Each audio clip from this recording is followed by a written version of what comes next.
So now's your chance. What kind of bird is this?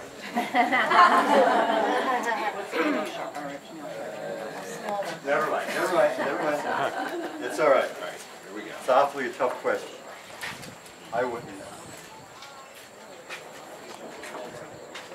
All right, so I should say something about the cans first of all. These cans are not just sort of accidentally okay for the birds. This is an accepted way of holding these birds safe and sound so they can't hurt themselves. The cans are the right size over the years. We've made sure we find cans that don't squeeze the birds too hard, but if they're too loose, they'll wiggle around and they'll hurt themselves. So these things keep them comfortably. They're ventilated so that the birds can breathe, all right? All the rough edges are taken out. Okay, so anybody want to venture a guess? Merlin. Very good. This is a young, hatching year, male Merlin falcon. All right. I'm going to tell you up front before I get too much further, these birds are hard to handle because they bite a lot. All right? I apologize in advance for any profanities or anything else. So let's take a look at this guy. First of all, basically a brownish bird, but like all falcons, has a very narrow, pointed wing. It's very useful for the way they fly and the way they hunt. These birds are very fast. If you've been here the last few days, even though there's not been any large fronts, there's been merlins here. They came through in numbers on Monday and they're still flying around. Just wonderful to see over settings like this where they appear and disappear as fast as you can think about it with seemingly no effort whatsoever. Very large eyes, obviously have excellent vision. Classic falcon, they're in the falcon genus. They have a hooked beak with a notch, so that's very useful for killing things. Falcons, this bird flies through areas looking for other songbirds. When it finds one that it can separate out from the flock, it will whack it, and if it lands with it, it will often just sever its vertebrae with its beak. It will just pinch it, kill the bird that way. However, sometimes they don't even have to do that. I saw one flying by yesterday feeding on the wing. Keep your eyes open, you may see that. Peregrines and merlins will fly by sometimes. They're plucking a bird as they go. First thing you'll notice is the feathers falling.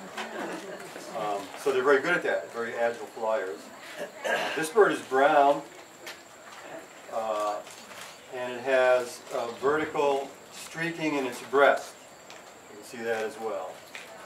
These birds change as they age. The sexual dimorphism is both in size and in plumage. So a female merlin would be noticeably bigger than this, all right? Noticeably bigger. And adults, when they molt these brown feathers out, the adult feathers will be slightly different. On the males, they get a distinct slate bluish gray color on their back and on their shoulders. The females don't get all of that. And, well, actually, the males, while I'm talking about them, actually lose this streaking on their breast. It becomes a little more clear, and they sometimes get a little rufous wash on it. Okay. And the females don't get all of that, but they get some slate blue feathering in their rump and a little bit on their back. The molt, once you understand the molt, it really helps you start aging the birds. You can see old juvenile feathers, new adult feathers, and so on. And by piecing it all together, you can tell if it's a hatching year, a second year, or an after second year bird. After that, you're lost because all you have are adult feathers. But you can get the first 3 ages there. Okay. Let's see if we can get his wings open for you without me getting eaten. And without hurting the bird, of course.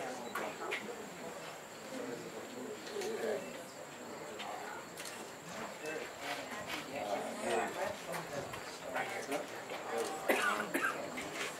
There you go. Not a real big guy. One of the smaller birds. Bigger than a kestrel, though. How far can he swim with his head? Because I noticed when the breast was here, he had it like 180 degrees looking at you. Yeah, I'm sure you can do 180 degrees, probably a little more than that. So. All right, well, I'm going to let this guy go because he's been around us for a long time. He's ready. Just let him go. Everybody can just turn around and let him go out from the parking lot. Up and away, Arturo.